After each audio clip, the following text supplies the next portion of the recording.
नमस्कार, मेरा नाम मिसेस संध्या गुलिया। आज मैं उन तरीकों, उन स्ट्रेटेजीज की बात करने वाली हूँ जिनको हम यूज करके, जिनको हम अपनी जिंदगी में अपना कर अपनी मैरिड लाइफ, अपनी शादीशुदा जिंदगी को बहुत अच्छा बना सकते हैं। शादी एक बहुत प्यारा रिश्ता है, बहुत प्यारी एसोसिएशन है, बंधन है। लेकिन अभी मैं कह सकती हूँ था, क्योंकि आजकल वो रिश्ता इतना प्यारा नहीं रह गया है, वो इतना खुशी वाला भी नहीं रह गया है। क्योंकि आजकल जो हमारी मॉडर्न ऑब्सेशन हो गई है वो पर्सनल फिलमेंट की हो गई है। मतलब कि मुझे किसी के भी एक्सपेंस से मुझे सेटिस्फेक्शन चाहिए, मुझे खुशी चाहिए, मुझे इम्पोर्टेंस चाहिए। इसलिए शादियां टूट रही हैं और हो उल्टा रहा है। इससे हम अकेले हो रहे हैं और ज्यादा दुखी हो रहे हैं। रिसर्च शो करती हैं जो लोग ज्यादा लंबे टाइम तक अपनी शादीशुदा जिंदगी में रहते हैं वो ज्यादा लंबे जीते हैं और खुश रहते हैं। शादी मुश्किल है क्योंकि वहां मैं और तू जब आ जाता है तब वो मुश्किल हो जाती है।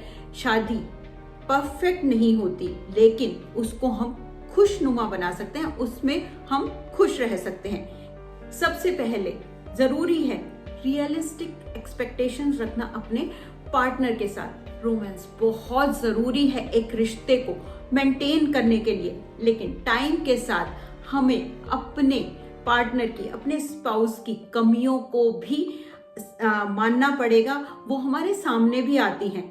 मुझे अपनी गलतियों को भी मानना पड़ेगा और हमें समझना होगा कि कोई भी परफेक्ट नहीं होता और आपका पार्टनर भी एक इंसान। दूसरा, सॉरी, माफी मांगना आपके लिए बहुत मुश्किल नहीं होना चाहिए। बहुत बार देखते हैं कि लोगों के लिए माफी मांगना, सॉरी कहना बहुत ज्यादा मुश्किल होता है, जिसमें ईगो आ जाती है और ये सब चीजें आ जाती हैं, तो वो रिश्ता बहुत लंबा नहीं रह सकता। इसलिए अपनी गलतियों को मानकर जल्दी से चीजों को नॉर्मल करने के लिए सॉरी कह दीजिए। याद रखिए, सॉरी हम इसलिए नहीं कहते कि मैं ठीक हूं या मैं गलत हूं। मैं सॉरी किसी से इसलिए कहती हूँ, माफी मांगती हूँ कि ये रिश्ता मेरे लिए बहुत इंपॉर्टेंट है। याद रखिए, रोमांस, पैशन कपल्स को एक साथ लाता है, लेकिन एक दूसरे के लिए रिस्पेक्ट, कॉम्प्रोमाइज उनको साथ रखता है। उसके बाद तीसरा नंबर आता है, आपने देखा होगा कि कुछ कपल्स बहुत ज्यादा आर्ग्यूमेंट करते हैं लेकिन वो फिर भी साथ रहते हैं। कुछ कपल्स बहुत कम झगड़ते हैं, आर्ग्यूमेंट करते हैं, लेकिन फिर भी वो अलग हो जाते हैं। तो इसलिए हमें जानना बहुत जरूरी है कि हम आर्ग्यूमेंट कैसे कर रहे हैं।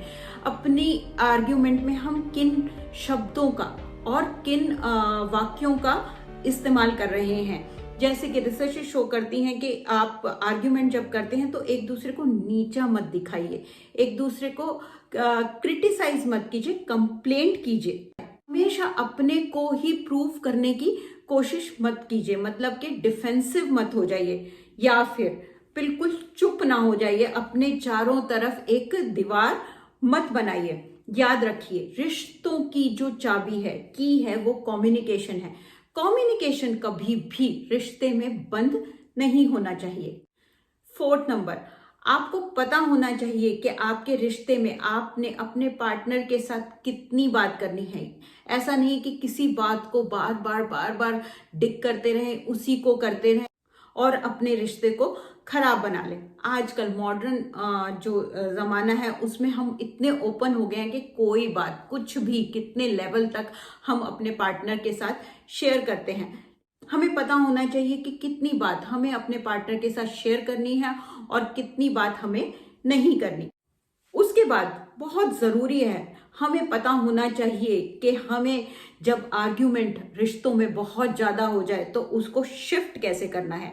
मतलब कि एक हीटेड आर्ग्यूमेंट हो रही है तो जल्दी से अपनी जो नेगेटिव इमोशंस हैं उनको साइड में रख के किसी दूसरे टॉपिक पे बात कीजिए और उसको ढक्कन लगा दीजिए, जो कि आपकी इमोशंस बॉयल अप हो रही हैं, मतलब कि बहुत ज्यादा आ रही हैं। तो ये बहुत जरूरी है, आपको पता होना चाहिए कि कब आपको उस बात को रोकना है, उसको बंद करना है और दूसरे टॉपिक पे बात करनी है। और ये नहीं होना चाहिए कि बात खत्म होने के बाद आप उसी के बारे में सोचते रहें, जैसे कि लॉन्ग सीरियल्स होते हैं, हमेशा वही चलता रहता है, वही चलता रहता है। नहीं, आपको लेट गो करना आना चाहिए एक सुंदर रिश्ते के लिए। उसके बाद छठा नंबर, साथ हंसिए और साथ रहिए। एक रिश्ते में फन बहुत जरूरी है। पुराने टाइम को, पुरानी पिक्चर्स को देख के, पुरानी बातों को देखकर हंसिए, खुश होइए, क्योंकि शादी फन के बिना ऐसे ही है जैसे किसी प्लांट में हम पानी नहीं देते। तो जरूर साथ में रहिए और हंसिए, खुश रहिए। उसके बाद सातवां नंबर आता है कि किसी भी गलत इंटरेक्शन के बाद 5 ऐसी इंटरेक्शन कीजिए जो कि बहुत पॉजिटिव हो। जैसे कि किसी आपकी लड़ाई हुई या कोई झगड़ा हुआ तो 5 ऐसे मूवी देखिए, कुछ भी पॉजिटिव कीजिए, साथ में डिनर कीजिए, कुछ भी ऐसा कीजिए जिससे कि वो जो पुरानी बात है वो आपकी खत्म हो जाए।